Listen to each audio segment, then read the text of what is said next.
Hey guys अनेक दिन पर तो आसलाम এই ভিডিওতে। তো এই ভিডিওতে কথা বলবো যে Randy Orton heel turn, Randy Orton the Viper Apex Predator, যাই তোমরা বলো না কেন, র্যান্ডি অর্টন একটা ওল্ড প্লেয়ার আছে র্যান্ডি অর্টন যেহেতু।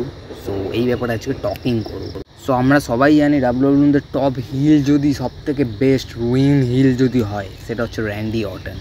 কেন 2009-তে যেই র্যান্ডি অর্টনটা ছিল, ওরা যেটা ছিল ওর মধ্যে সেটা এখন ওর মধ্যে নেই।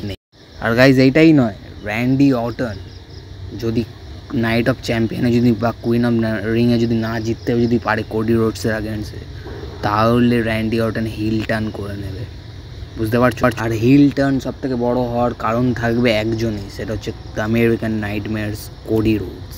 কেন কোডি রোডস যাবে জন সিনার পেছনে, তার আগে কোডি রোডসকে হারাতে হবে দ্য এপেক্স প্রেডেটর র্যান্ডি অর্টনকে। আর সেটা কেমন করে হারাবে সেটা কোডি রোডসই জানে।